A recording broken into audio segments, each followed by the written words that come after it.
Gloria a Dios. Bueno, les damos una muy especial bienvenida a todos, muy contentos, muy felices. Tenemos ya a varios de los hermanos aquí reunidos y a los demás, a los que están allí en casita, les queremos dar la bienvenida muy especial. Una palabra que Dios ha puesto en mi corazón y como casi la mayoría de las palabras que Dios me da para predicar son cosas que yo estoy viviendo, cosas por las que estoy atravesando y Dios está trabajando en mí y en ese trato de Dios Él me va hablando, me va guiando, va haciendo cosas en mi vida y luego de que las hace en mi vida como que me pone y me dice vaya y déles el mensaje de lo que yo he hecho con usted porque lo voy a hacer con ellos. Y es más o menos lo que Dios ha estado trabajando. Cuando estuve predicando sobre cómo vencer la angustia, cómo vencer el afán, todas esas eran cosas de las cuales Dios estaba realmente trabajando en mí. Y es bonito poder venir con una palabra, como dice Hebreos 4:12, una palabra viva, o sea, una palabra que en uno está haciendo algo. Y espero que este mensaje es como una serie de mensajes que vamos a hablar. Hoy es el primero. Espero que les sirva mucho a ustedes como me está sirviendo a mí. En momentos difíciles, en momentos donde hay decisiones importantes que tomar en la vida, en donde no se tiene claro hacia dónde uno va, en esos momentos nada mejor que una palabra de Dios. Nada mejor que una palabra que venga realmente de Dios y con la consistencia, con la sabiduría y la guianza que necesitamos. Amén. Así es que vamos entonces a abrir nuestras Biblias en el libro de Daniel, en el capítulo 1. Vamos a hablar hoy un poquito de una historia muy bonita y les voy a dar el título entonces de la predicación de hoy. La predicación de hoy se titula ¿Cómo vencer los deseos de la carne? ¿Cómo vencer los deseos de la carne? Amén. Gloria a Dios. Daniel capítulo 1. ¿Ya están allí?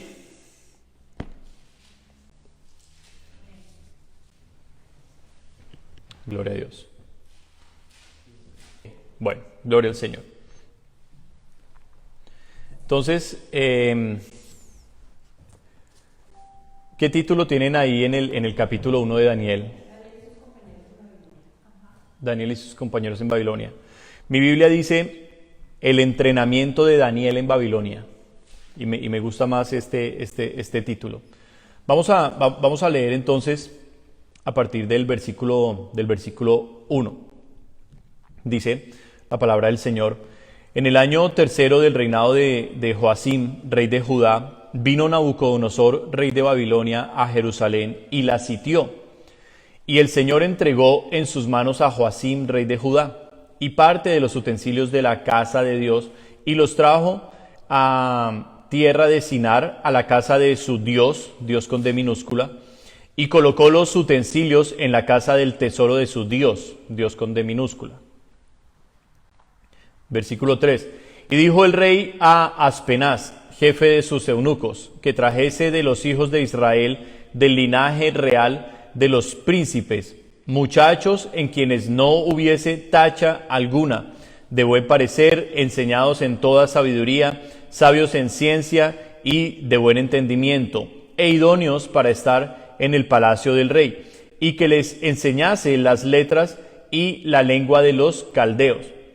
Y les señaló el rey ración para cada día de la provisión de la comida del rey y del vino que él bebía, y que los criase 3 años para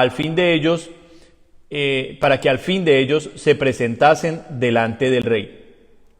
Entre estos estaban Daniel, Ananías, Misael y Azarías, de los hijos de Judá. A estos el jefe de los eunucos puso nombres. Puso a Daniel Beltsasar, a Ananías Sadrac, a Misael Mesac y a Azarías Abednego. Y Daniel propuso en su corazón, mire esto tan lindo, y Daniel propuso en su corazón no contaminarse con la porción de la comida del rey, ni con el vino que él bebía. Pidió, por tanto, al jefe de los eunucos que no se le obligase a contaminarse. Y puso Dios a Daniel en gracia y en buena voluntad con el jefe de los eunucos.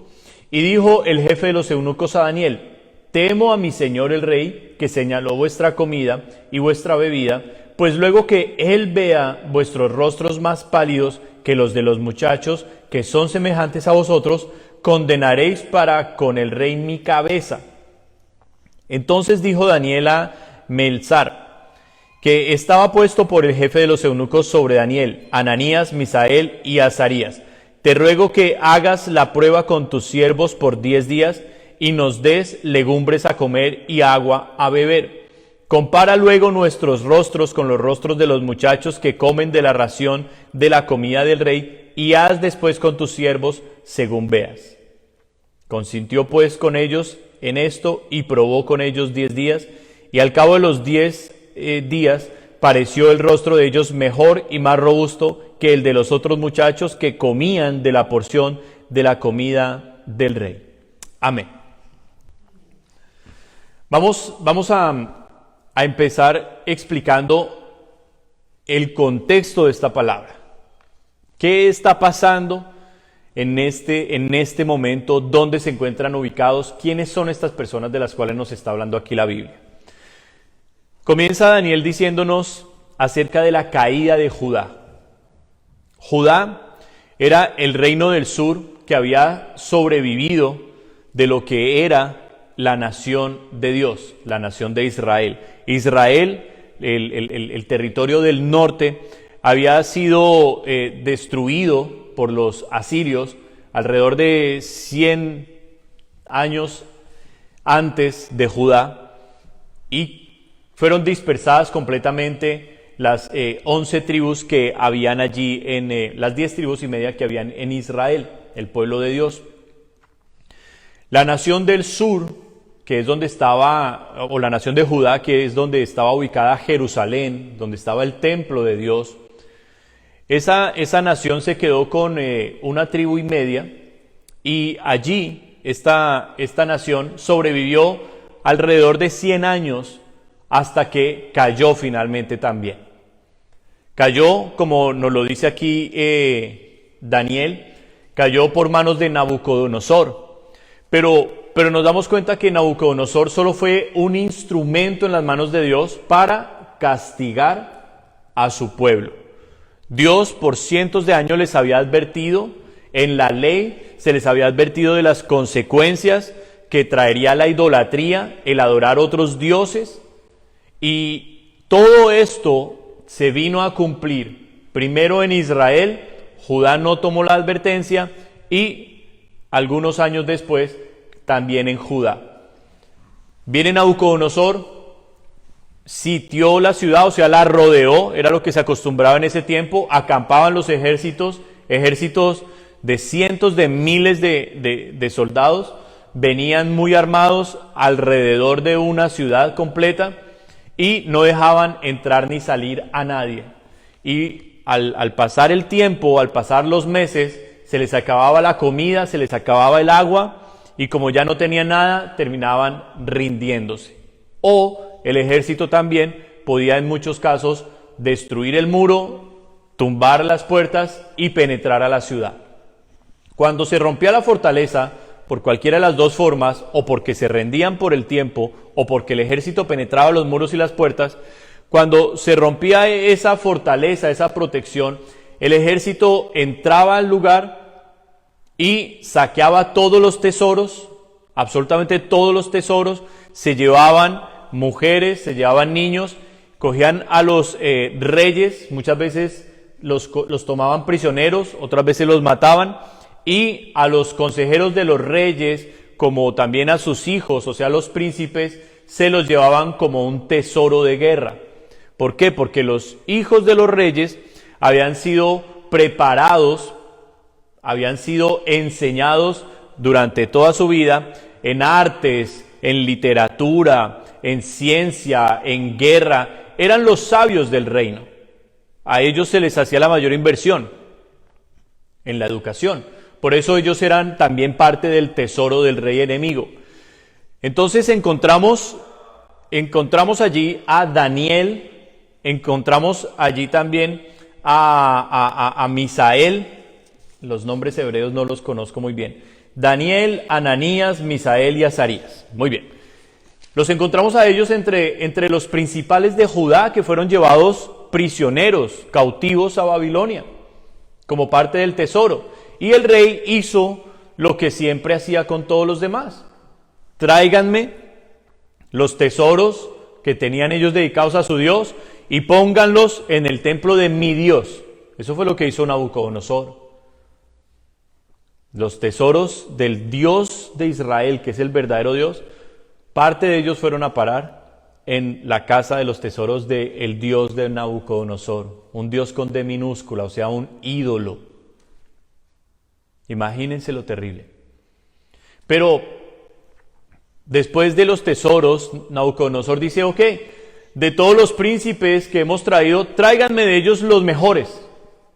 Y quiero que me los preparen. 3 años me los van a preparar. Ellos hablan hebreo, entonces le van a enseñar la lengua caldea. Le van a enseñar la lengua de los caldeos, el arameo.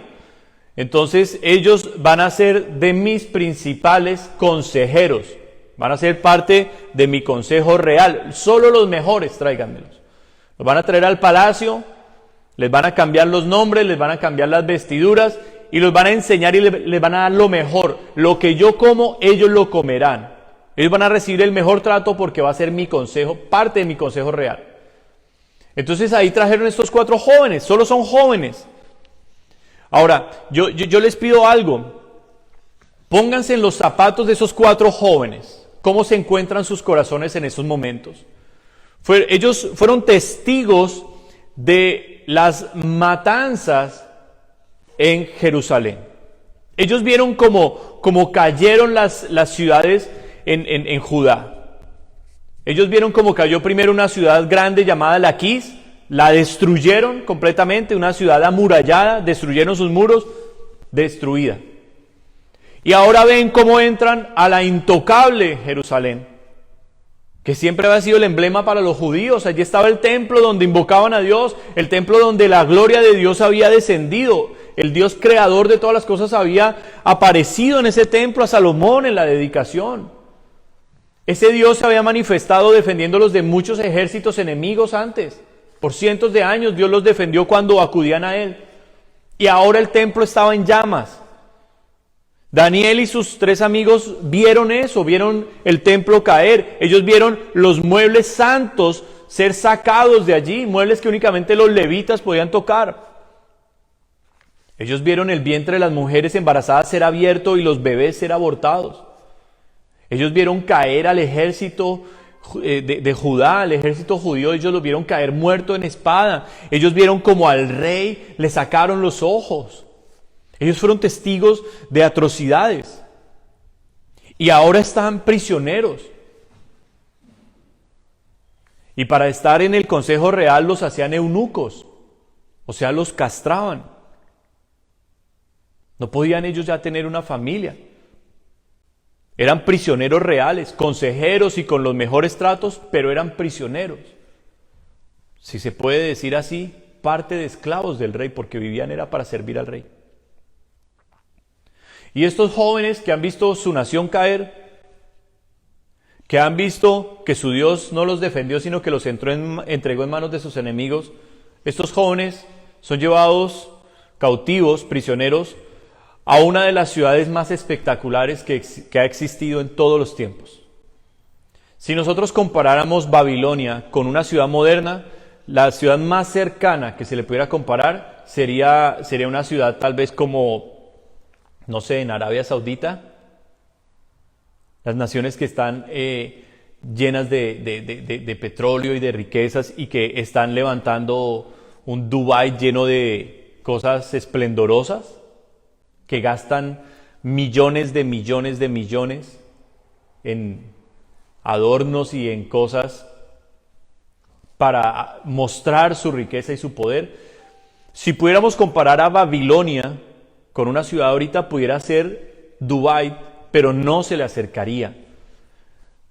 Parte de los hallazgos arqueológicos de Babilonia los han reconstruido en diferentes museos. Y todo lo que se había hecho en Babilonia era espectacular. Era una ciudad que había sido construida en medio de un desierto. Se había desviado uno de los principales ríos para que alimentara a la ciudad, y el río lo habían canalizado de tal manera que había hecho como una especie de fortaleza alrededor de la ciudad. O sea, nadie podía entrar por allí, porque el río rodeaba a Babilonia. Los puentes eran gigantescos, las murallas, tenía doble muralla, y la segunda columna de murallas que tenía, por estas murallas corrían carros de caballos. O sea, estamos hablando de una cosa espectacular. Y la entrada de la ciudad había sido adornada con azulejos, que era una especie de cerámica, como la cerámica que hoy conocemos, pero una cerámica de vidrio con pinturas azules, que hacía que desde la distancia Babilonia pareciera un mar. La ciudad era absolutamente espectacular. Y ni qué decir de los jardines colgantes. Ahí, yo los animo a que ustedes se metan y vean las descripciones que les estoy hablando, para que puedan entender a dónde fueron llevados ellos. Ellos van entrando de su nación destruida, testigos de atrocidades, con el dolor en su corazón de que su Dios los ha abandonado, de que están bajo el castigo de Dios, pero están entrando a un lugar que sus ojos no lo pueden creer.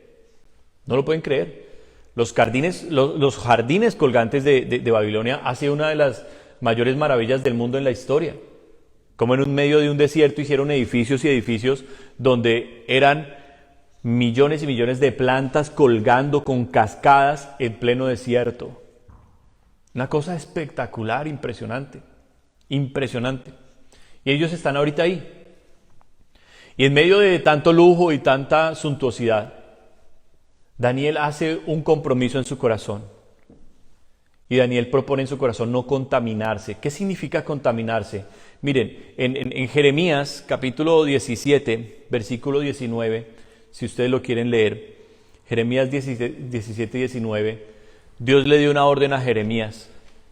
Y le dijo: Jeremías, que se conviertan ellos a ti, pero tú no te conviertas a ellos. ¿Cuántos pueden decir amén? Dios le dio esa orden a Jeremías. Entonces el judío sabía que tenía como instrucción de parte de Dios el conservar su fe, el conservar sus raíces, el saber que el Dios de los judíos era el único y verdadero Dios. Amén. Entonces, Daniel, muy al estilo de Jeremías y con un llamado profético muy hermoso, Daniel guarda estos tesoros en su corazón. Guarda estos tesoros en su corazón. Les dije Jeremías 17 y 19, pero no les di el versículo mal. Les di el versículo mal.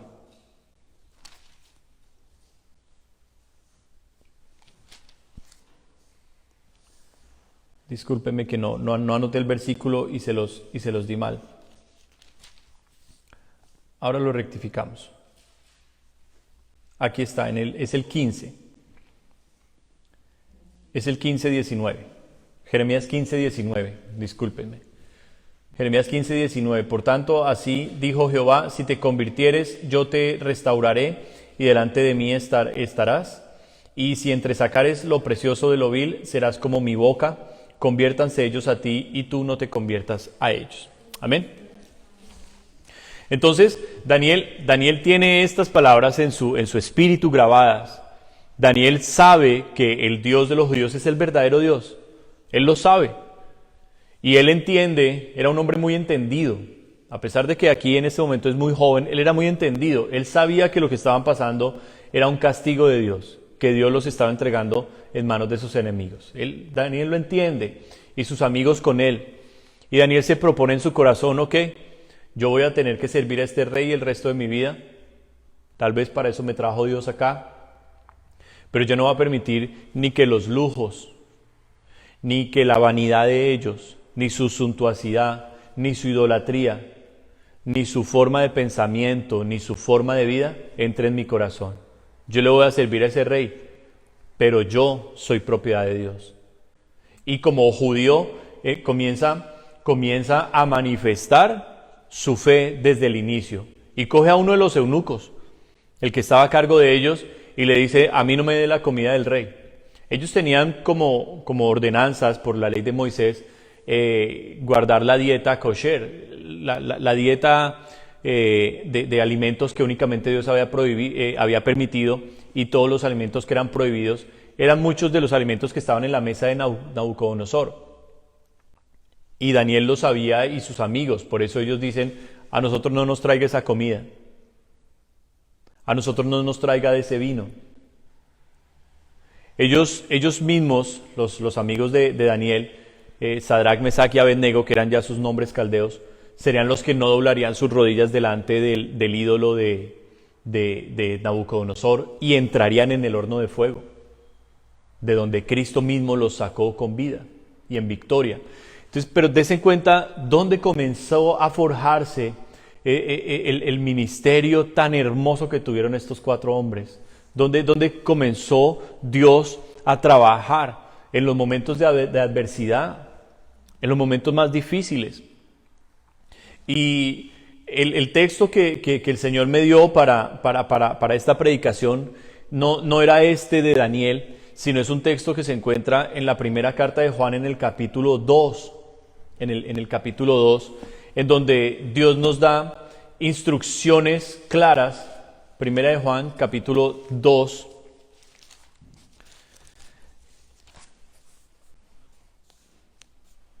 en el versículo 15 al 17, Primera de Juan 2, 15 al 17, en donde dice, no améis al mundo, ni las cosas que están en el mundo. Si alguno ama al mundo, el amor del Padre no está en él. Porque todo lo que hay en el mundo, los deseos de la carne, los deseos de los ojos y la vanagloria de la vida, no proviene del Padre, sino del mundo. La instrucción que Dios nos está dando aquí es muy clara. Y Dios nos ha puesto a escoger entre amar al mundo o amarlo a Él. Entre escoger lo santo de Dios o vivir por lo profano del mundo. Entre ser amigos de Dios o ser amigos del mundo. Y el que es amigo del mundo se hace enemigo de Dios, lo dice también el apóstol Santiago.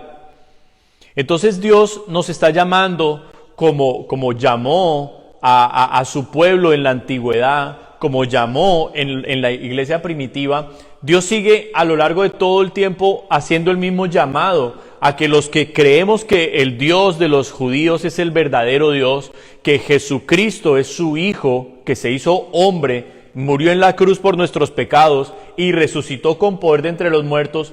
Dios nos está diciendo que a los que verdaderamente creemos en Él, tengamos una relación de amistad con Él y una relación de repudio o de rechazo a las cosas del mundo. Ahora, aquí es donde nosotros tenemos que comenzar a estudiar qué nos dice la palabra, qué es el mundo. Porque nosotros ahorita estamos en el mundo, no estamos en el cielo. Estamos vestidos con ropa del mundo, no con ropa celestial. Comimos comida como el resto de la gente come comida. Entonces, ¿qué es el mundo para Dios? ¿Qué es el mundo que Él quiere que nosotros rechacemos? ¿Qué es el mundo que Dios quiere que nosotros dejemos atrás para poderlo seguir a Él? Eso es lo que tenemos que estudiar. Y tenemos que hacerlo aquí, en los textos que Dios nos va dando. Entonces, dése cuenta cómo Daniel y sus 3 compañeros, Daniel y sus 3 amigos, lo primero que tienen es un deseo en su corazón. ¿Cuál era el deseo de ellos 4? No contaminarse. O sea, en otras palabras, ellos no iban a hacer nada indebido delante de Dios. Ellos no iban a hacer nada indebido. A pesar de que estaban en un momento desastroso para los judíos, a pesar de que ellos no tuvieran ya una expectativa de vida, ya su expectativa de tener familia, de tener su propia libertad, eso había desaparecido para ellos. Ellos eran, vuelvo y lo digo, siervos o esclavos del rey. Pero a pesar de eso, ellos tenían claro que Dios tenía un propósito en sus vidas. Y que estuvieran donde estuvieran, así estuvieran en el momento más terrible, ellos, a costa de su propia vida, no negarían al Dios que los creó. Y dése cuenta la circunstancia en la que ellos estaban. Porque nosotros muchas veces nos quejamos y nos pasa a todos. Nos viene un problema, nos viene una situación y decimos, Señor, pero si yo he orado, si yo he creído en ti, ¿por qué me está viniendo esto? Otras veces estamos pasando un momento difícil y decimos, Dios me está castigando, y nos imaginamos que Dios tiene un látigo todo el tiempo en su trono, está con ese látigo listo para darnos una vara de hierro para venir y castigar y disciplinar a sus hijos continuamente. Y ambas imágenes son erróneas porque Dios no es así. Dios es una expresión total de amor, de misericordia y de compasión. Sí disciplina, sí forma, pero bajo el amor que Él tiene por nosotros. Si Él quisiera haber ejecutado sus juicios, no habría mundo el día de hoy. Y de tal manera nos amó, así de grande fue su amor, que envió a su Hijo a morir por nosotros. Y dice la Escritura, para que todo aquel que en Él crea y tenga vida eterna. Entonces dése cuenta cómo tenemos la necesidad de formar la idea correcta de Dios según su palabra y según lo que vivimos con Él en una relación genuina, verdadera. Dios sí los disciplinó, sí los entregó en manos de los babilonios, porque se los había advertido. La idolatría es un pecado muy grave delante de Dios. Y el amar al mundo es decirle a Dios, yo no quiero amistad contigo. Pero ¿qué es el mundo? Bueno, la Escritura nos ayuda a comprender cada cosa. Porque yo pudiera darles mi idea personal de lo que es el mundo, y ustedes seguirían mi idea personal de lo que es el mundo, y todos pudiéramos estar equivocados. Pero cuando seguimos lo que dice la Biblia, podemos estar seguros. ¿Amén? Entonces, ¿qué dice la Biblia de lo que es el mundo? Mire, el apóstol Juan lo ubica en 3 categorías. Número 1, los deseos de la carne. Número 2, los deseos de los ojos. Número 3, la vanagloria de la vida. Entonces, el mundo que realmente es un espíritu, el mundo es un espíritu, el espíritu del mundo, lo que produce en la gente es una exacerbación, un alboroto en sus partes emocionales y físicas para que deje que su carne lo gobierne.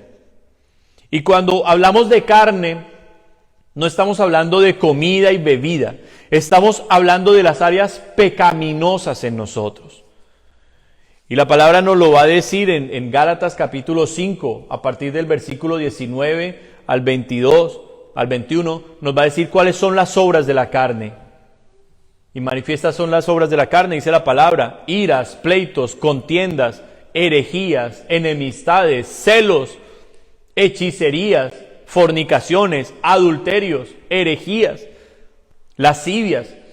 Entonces, el espíritu del mundo, que es realmente un espíritu maligno, lo que hace es que la gente viva por los deseos de su carne. Entonces, miren lo que encontramos en las dos caras de la moneda. En un lado tenemos la amistad con Dios y en la otra tenemos la amistad con el mundo. Tenemos que escoger. En la amistad con el mundo, ¿qué va a haber? Vivir por nuestra carne, sin ningún control. O sea, mentir sin ningún control, dejar que nuestro carácter siempre fluya sin ningún control, ser gente que pasa por encima de otras personas sin ningún control, vivir una vida egoísta para nosotros mismos sin importar los sentimientos de nadie más, vivir solo para nosotros. Eso es lo que está en una cara de la moneda y va a estar regido por los deseos de la carne principalmente, por los deseos de los ojos y por la vanagloria, o sea, por las cosas vanas o pasajeras de la vida. En la otra cara de la moneda tenemos la relación con Dios, el amor por Dios, la amistad con Dios, que va a traer el dominio propio para que la carne que ustedes y yo tenemos se controle, para que la carne mengüe y lo del espíritu crezca, para que nuestras metas ya no sean más metas personales en una ambición egoísta y en un deseo de satisfacer solo mis deseos, sino que ahora, como mi carne, mis emociones están menguando y lo espiritual, lo de Dios está creciendo porque quiero ser amigo de Dios, ahora no son mis metas personales, ahora no es mi ambición vana, pasajera, ni vivir para mi propio deleite, ahora es vivir para Dios y para los demás. Yo no sé si pueden decir amén, pero ahí se están cumpliendo los dos principales mandamientos. Amarás al Señor tu Dios con todo tu corazón, toda tu mente, toda tu alma y todas tus fuerzas. Y el segundo, ama a tu prójimo como a ti mismo. Es así de sencillo. Pero nosotros debemos elegir cuál de las dos queremos tomar. Porque si tomamos la del mundo, vamos a vivir egoístamente y nuestra carne nos va a gobernar.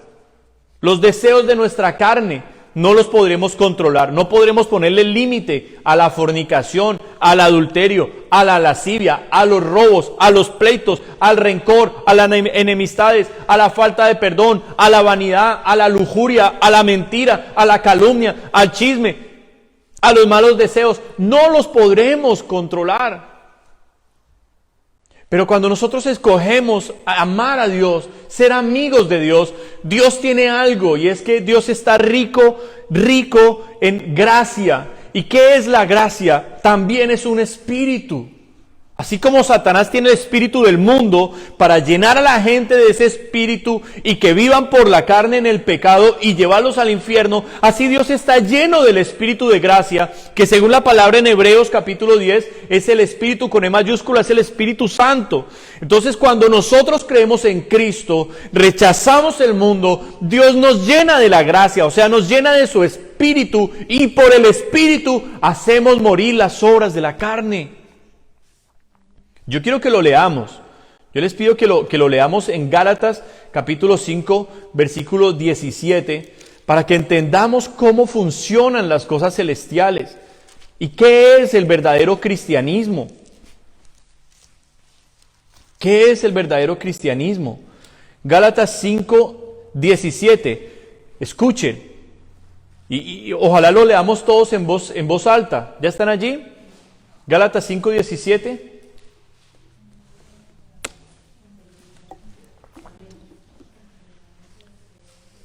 Ok, vamos a leerlo entonces en voz alta. Dice, porque el deseo de la carne es contra el Espíritu, con E mayúscula, o sea, el Espíritu Santo, y el del Espíritu es contra la carne, y estos se oponen entre sí para que no hagáis lo que queréis. Entonces dése cuenta cómo Dios es un Dios de elecciones. Dios es un Dios de decisiones radicales en la vida. Y cuando nosotros decidimos seguir a Dios, cuando nosotros decidimos por Él, Él no nos dice que nos va a ser fácil. Él no nos dice que el camino va a ser un camino suave, relajado y placentero. Todo lo contrario. Jesús nos promete persecuciones. Jesús nos promete aflicciones y dificultades. Pero ese es el camino, es la puerta estrecha y el camino angosto que lleva a la vida. Y dice, pocos son los que la hallan. Y ese es el camino que debemos tomar porque es el único que lleva al cielo. Dense cuenta ustedes de todo el pueblo judío que vino cautivo a Babilonia.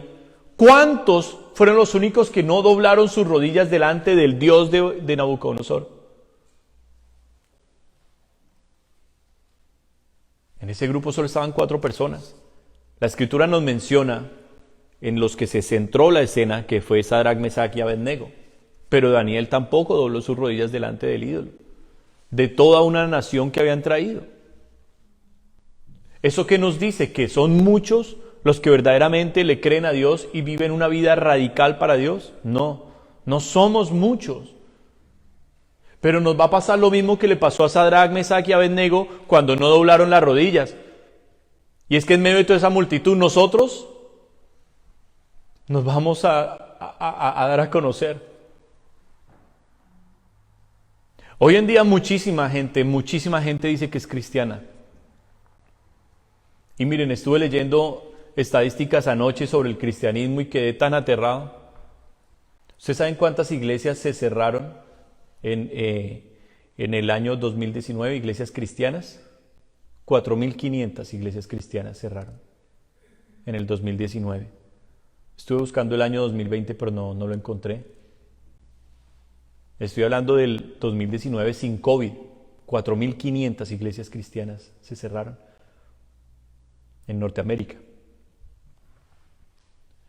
Y lo peor es que, revisando las estadísticas, decía cientos de miles dicen que son cristianos, pero no quieren ya ni siquiera congregarse. No quieren asistir a ninguna iglesia, pero aún así siguen diciendo que son cristianos.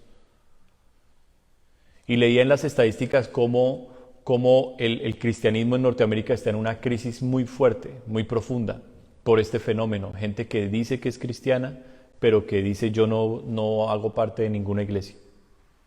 Yo estoy en mi casa. Estamos en una crisis de identidad bestial, terrible. ¿Y qué vamos a hacer nosotros cuando tenemos la palabra de Dios que nos está diciendo una y otra vez, oiga, acuérdese de esos 4 de Babilonia? Acuérdese de esos 4 de Babilonia, eran jóvenes,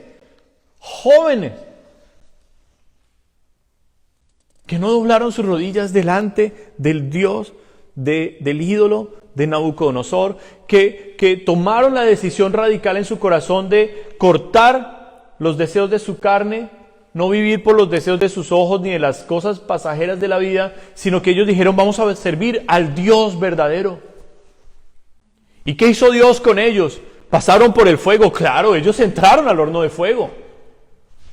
¿Por qué nosotros nos quejamos cuando somos afligidos, cuando pasamos un fuego de prueba? ¿Por qué nos quejamos si ese fuego de prueba hace que Cristo se manifieste en nosotros en el momento de la debilidad? No hay nada mejor para el orgullo que ser quebrantados. Yo no le pudiera estar predicando a usted acá si Dios no me hubiera quebrantado una y otra vez. Y sé que todavía me faltan más quebrantamientos hasta que Dios demuela completamente a este hombre y quede Cristo en mí. Yo supongo que si el Señor no ha venido cuando yo tenga 65, 70 años y haya pasado por muchísimas aflicciones, seré un hombre ya lleno de humildad y de mansedumbre.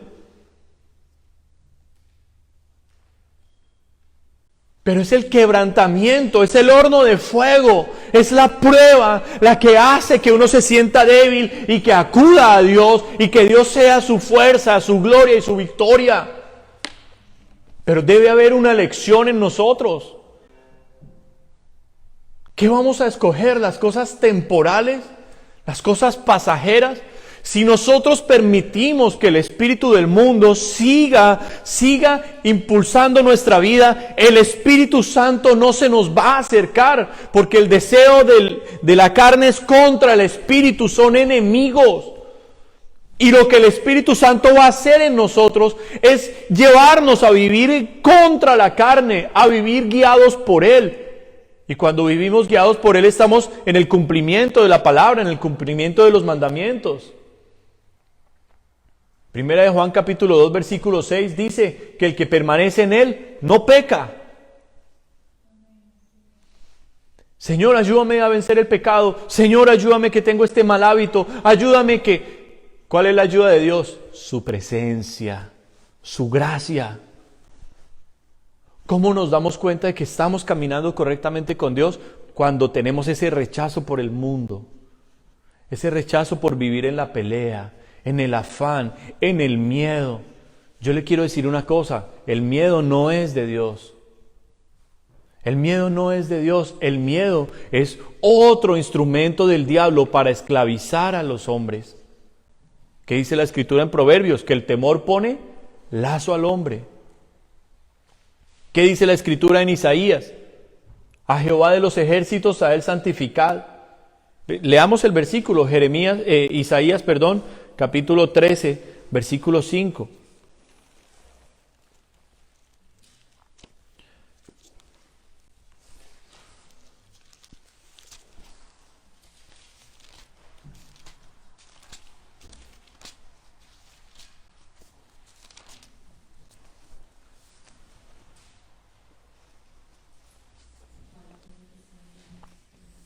Otra vez lo volví a citar mal. Ay, Señor, se me están cruzando los versículos.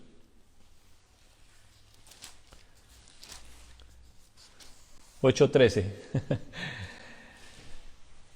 Isaías 8:13. A Jehová de los ejércitos, ¿lo están leyendo? A Jehová de los ejércitos, a él santificad, sea él y él sea vuestro miedo. ¿De qué nos está hablando Isaías allí? Del día del juicio. Del día del juicio. Del día del juicio. ¿A qué es a lo que más le teme un estudiante? A los exámenes. ¿A qué es a lo que más le teme un jefe en el trabajo? Al informe que le tiene que presentar al jefe. ¿A qué es a lo que más le teme una compañía? A una auditoría.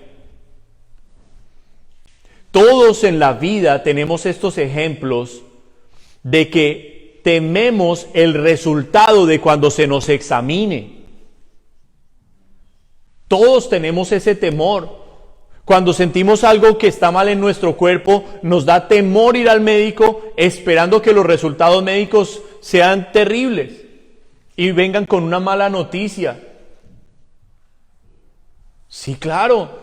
Tenemos el temor de lo que va a pasar con nuestro futuro. Por eso aquí Isaías nos está dando una gran ayuda y nos está incentivando y diciendo, no le tenga miedo al diablo, no le tenga miedo a la persecución, no le tenga miedo a que a usted lo señalen, a que a usted lo acusen, no le tenga miedo como el horno de fuego, no le tenga miedo a ese rey que se muestra poderoso y que los amenaza. Téngale miedo a Dios, porque Él es el que va a decidir su vida eterna.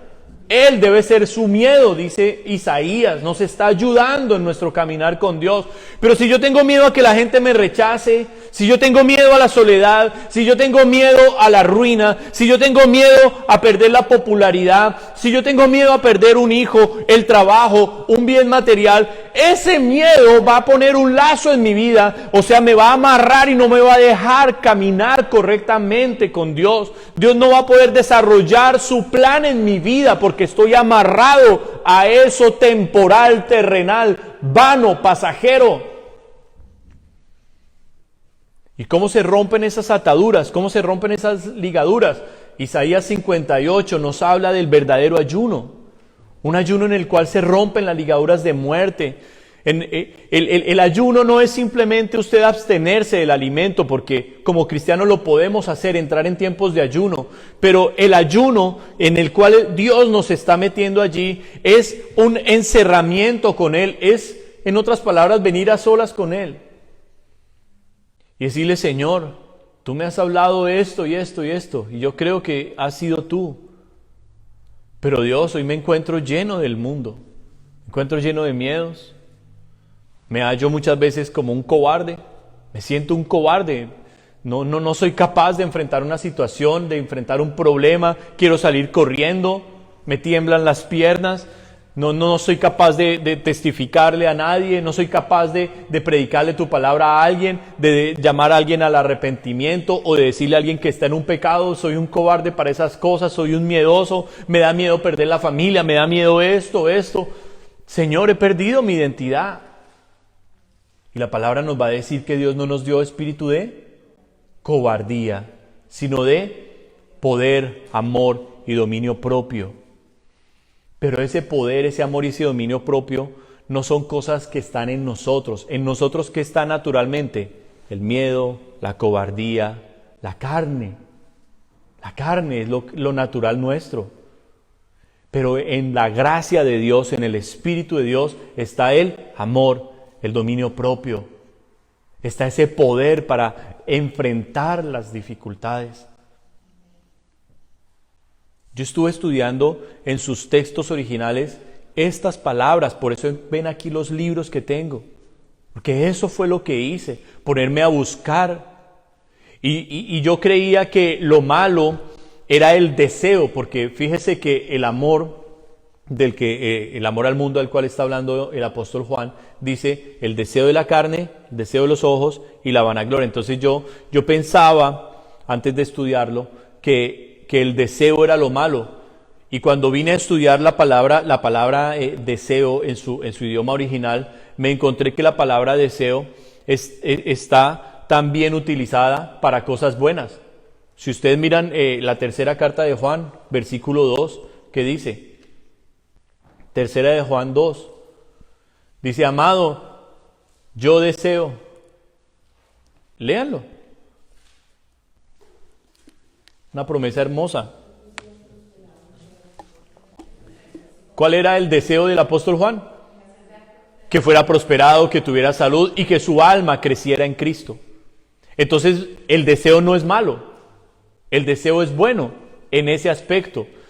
Entonces me di cuenta, estudiando esta palabra, porque hay muchos versículos sobre el deseo en cosas buenas. Por ejemplo, 1 de Tesalonicenses 2:17 habla de una comunión renovada, o sea, de un volver nuevamente a mi relación con Dios, porque Dios quiere eso. Dios desea que volvamos nuevamente a estar con Él en los momentos, como en los momentos cuando estábamos así bien metidos, para los que tal vez sufrimos un bajonazo en nuestra vida espiritual.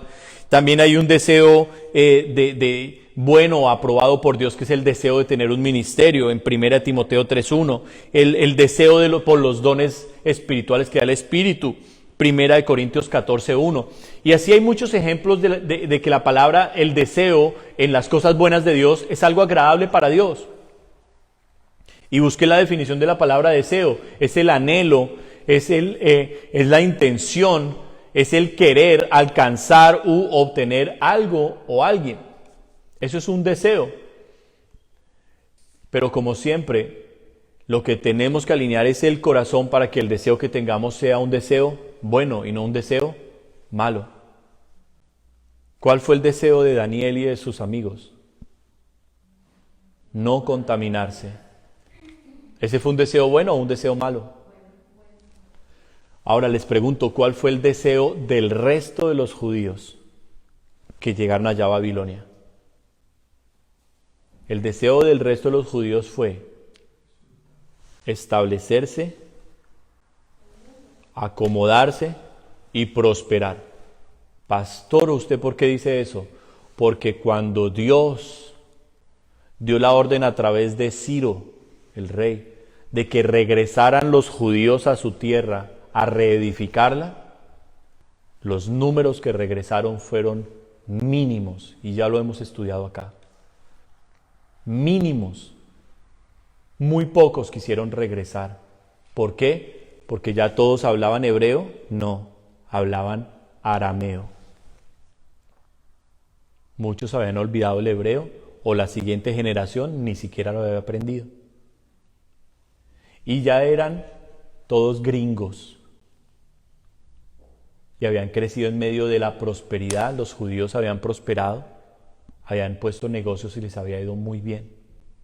Y ya para ellos no era importante devolverse a su tierra, como Dios había prometido que los deportaría, pero que los haría regresar. Ya para ellos no fue importante. Y mucho menos iban a sacrificar sus vidas, sus metas, sus sueños personales por ir a reedificar las ruinas. La mayoría se quedaron disfrutando su vida. A eso también Dios le envió un juicio, porque fue cuando se levantó Amán, un enemigo antiguo de los judíos, de un pueblo antiguo enemigo de los judíos. Y vino Amán con el decreto para que en un día, a una misma hora, en todas las provincias del reino, mataran a los judíos. Les vino su juicio. Ese decreto sobre quiénes se iba a cumplir, sobre los judíos que se habían quedado en Babilonia, que no habían querido ir a restaurar a Jerusalén. Entonces, dése cuenta cómo una y otra vez la Escritura nos habla a nosotros de decisiones, elecciones. Y lo que nosotros hoy decidamos hacer va a tener consecuencias en esta vida y en la porvenir, en el futuro también. ¿Cuántos pueden decir amén? ¿Cuál es el deseo de Dios? Y vamos a terminar allí. ¿Cuál es el deseo de Dios, del corazón de Dios? Ahí está grabadito en ese versículo que acabamos de leer, en la 3 de Juan, versículo 2. Yo deseo que seas prosperado. Y ya hablamos ese versículo en mensajes anteriores. O sea, yo quiero que tú llegues al cumplimiento de mi propósito en tu vida. Yo quiero que tú crezcas espiritualmente. Yo quiero usarte, quiero que seas un instrumento en mis manos. Regresemos a Daniel. Regresemos a Daniel para que podamos cerrar bien esta enseñanza el día de hoy y ver cómo Dios se manifiesta con agrado cuando uno decide por Él. Porque yo sé que esta palabra hoy es para mí y sé que esta palabra Dios me la dio para personas que están atravesando momentos difíciles en que tienen que decidir cosas importantes con sus vidas. Pero yo le digo, indiferente a lo que nosotros hoy hagamos, negociemos, vengamos o vayamos, indiferente a esas cosas, la principal decisión ya la tenemos que haber tomado y es no contaminarnos con las cosas de este mundo, no vivir para los deseos de nuestra carne, para los pleitos, para las iras, para el rencor, para la mentira, para la hipocresía, para la falsedad, para la vanidad, para el pecado sexual. No vivir para esas cosas, porque si vivimos por esas cosas, dice la palabra, moriremos eternamente. Porque el que siembra para la carne, de la carne, segará corrupción y muerte. Y muerte. ¿Qué nos está queriendo decir Dios? Mire lo que dice el versículo 13. Daniel capítulo 1, versículo 13. Palabras de Daniel con esta convicción y seguridad. Dice, compara luego nuestros rostros con los rostros de los muchachos que comen de la ración de la comida del rey, y haz después con tus siervos según veas. Daniel ha tomado una decisión en su corazón. Daniel está absolutamente seguro, convencido de que Dios está con él y de que Dios se va a agradar en su radicalidad, en su decisión. Daniel sabe que su cabeza puede correr en cualquier momento. Daniel sabe que está en un lugar donde él es tratado como un esclavo. Daniel sabe que ya no tiene voluntad propia el resto de su vida. Pero Daniel dice, mi corazón le pertenece a uno solo.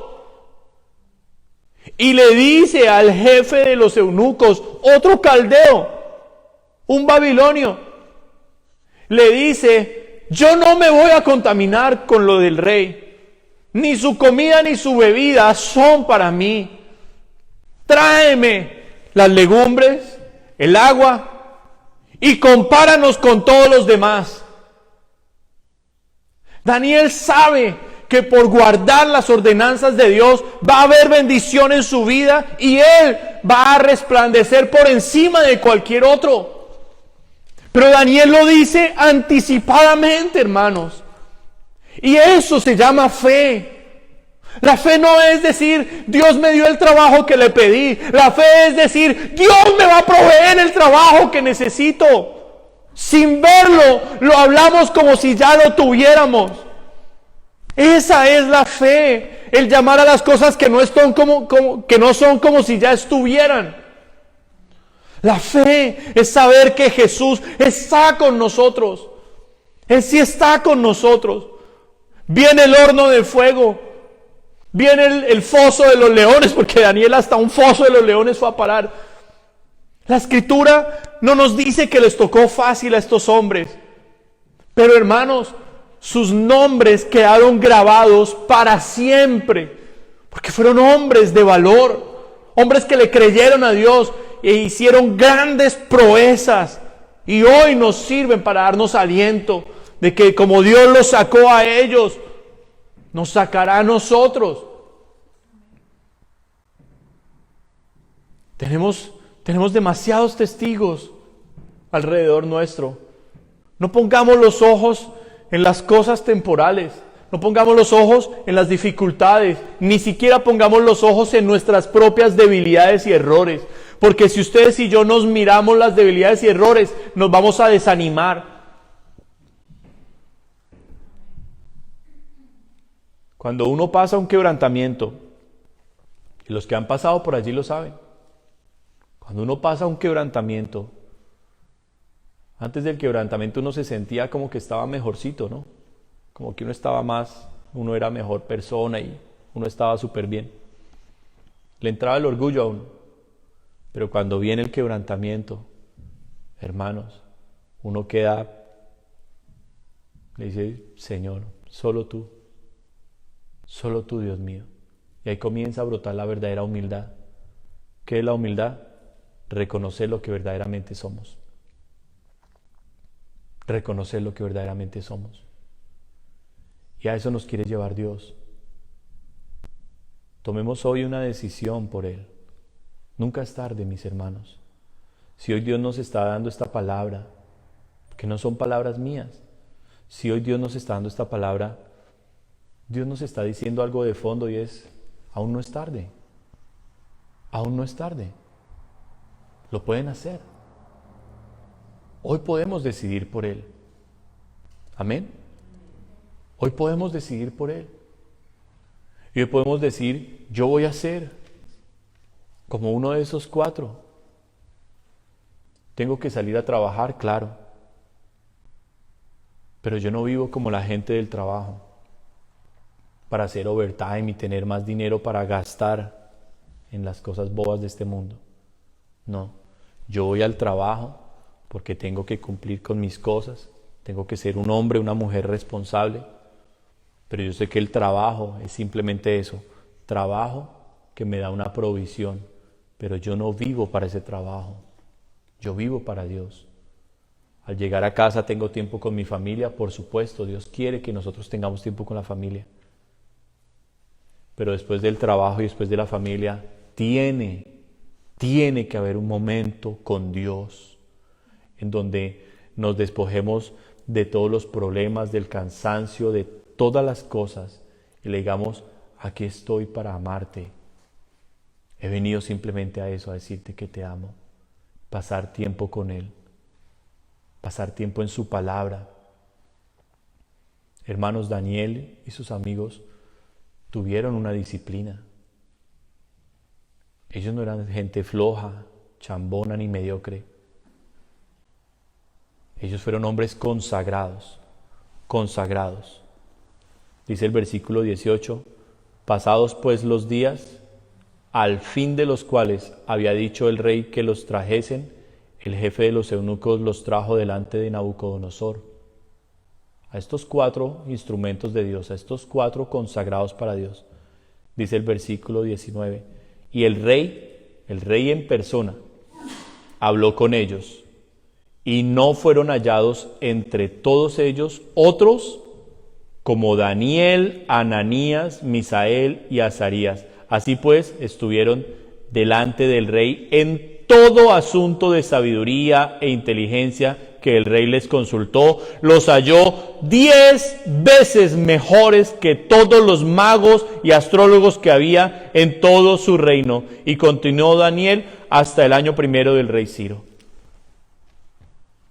Toda la vida de Daniel Fue una vida destacada, reino tras reino tras reino. Daniel siempre fue destacado. Siempre ellos fueron 10 veces mejores que todos sus competidores. No porque ellos fueran excelentes, inteligentes, sabios o poderosos. Porque Dios estaba en ellos. ¿Y por qué Dios estaba en ellos? Porque su corazón les pertenecía a Dios. El corazón de ellos le perteneció a Dios desde el comienzo. Por eso cuando ellos no eran nada, desde ahí Dios empezó a prepararlos. Los pasó por pruebas, tribulaciones y aflicciones. El camino que todos los cristianos tenemos que pasar. Pero Dios siempre estuvo con ellos. Y vieron la gloria de Dios.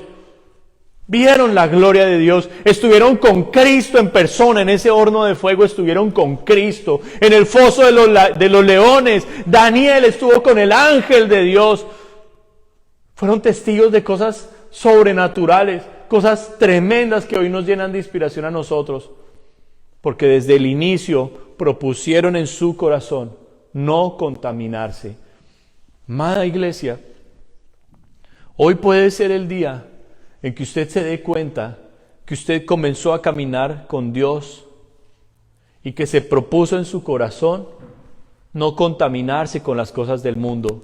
Pero tal vez a usted le faltó disciplina, tal vez a usted le faltó fuerza en su relación con Dios, tal vez a usted le faltó cerrar puertas y dejó algunas puertas abiertas, algunas brechas por ahí y empezó a entrar el enemigo. La palabra nos dice en el libro de Cantar de los Cantares que las pequeñas zorras minan el huerto. Las zorras son animalitos casi imperceptibles en un campo, pero poco a poco van robándose los frutos de la cosecha hasta que destruyen la cosecha. Y eso es lo que el Señor nos está diciendo. Si nosotros decidimos por Dios, debe ser una decisión 100%, total y radical. No podemos ser cristianos a medias. No podemos ser parte de la iglesia tibia. Nosotros pueden estar cerrando iglesias a nuestro alrededor, pero la palabra sigue estando allí. ¿Y qué dice? Caerán a tu lado 1000 y 10,000 a tu diestra, mas a ti no llegarán. Y esa palabra tiene que permanecer en nosotros. Tal vez hoy no estamos una multitud, tal vez hoy no estamos montones de personas. En todos estos años pudiéramos haber aumentado y aumentado el número y wow, ser una multitud. Hoy solo quedamos un pequeño remanente, pero Dios solo necesitó 4 en Babilonia para que durante años y años la gloria del Dios de Israel se manifestara en esos 4. En esos 4. Y vuelvo y les digo, los números para Dios no son importantes. El plan de Dios siempre se va a cumplir. Mi pregunta para usted es, ¿usted cree que Dios tiene un plan con usted? Y yo le digo, sí, Dios lo tiene. Tal vez no el plan que usted se imagina, que usted sea un pastor, un evangelista. No todos estamos llamados a ser pastores, evangelistas, profetas, maestros o apóstoles. Pero Dios tiene un plan con usted, el cual usted debe consagrar su vida a Dios, encerrarse con Él. Así como usted planea unas vacaciones, usted debe planear un tiempo con Dios. Usted debe hacerse disciplinas en su vida para decir, cada año leo la Biblia completa de Génesis a Apocalipsis. Cada año me leo la Biblia completa. He pasado 10 años de cristianismo, 10 años completa la Biblia. 10 veces la he leído completa. Esas deben ser metas personales. Aprender la escritura, memorizar versículos, ganar las almas, alcanzar a la familia. Así como se han puesto metas personales, las cuales yo no critico. De vivir a renta a vivir en una casa propia, pues por supuesto, todos deseamos vivir en una casa propia, hermanos. Y se pone uno las metas y trabaja duro. Asimismo en Dios debe ponerse las metas. Y decir, Señor, mi vida la compraste, es tuya. Yo voy a vivir para ti. ¿Cuántos dicen amén? 10 veces mejores que todos los demás. Vamos a ponernos de pie y vamos a orar.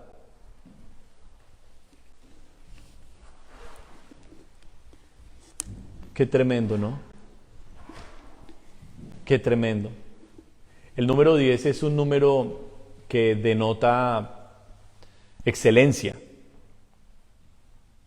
El número 10 es un número que uno dice, oh, es el top.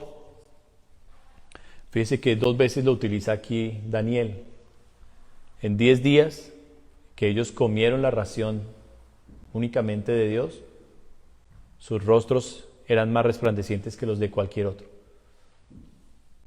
Y cuando fueron traídos después de los años delante de Nabucodonosor,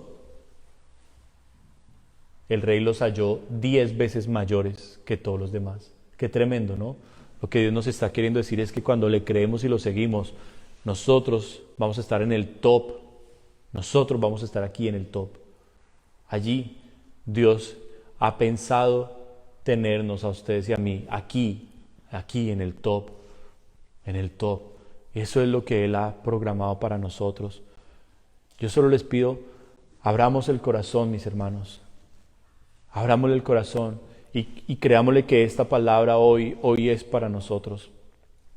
Esta palabra hoy Dios nos la envió a nosotros, no solo para vencer los deseos de la carne, sino para afirmarnos en nuestro caminar con Dios. Para los nuevos, para los que están empezando, este es un mensaje de aliento para que entiendan que uno en Dios debe ponerse metas grandes, metas que realmente uno diga, mi vida va a estar consagrada para Él. Yo voy a ser un excelente cristiano, un excelente hombre de Dios, una excelente mujer de Dios. Metas de oración, metas de lectura bíblica, metas de ayunos, tener sueños y trabajar por ellos.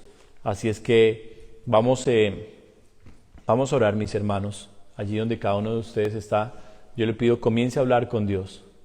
Comience a hablar con Dios.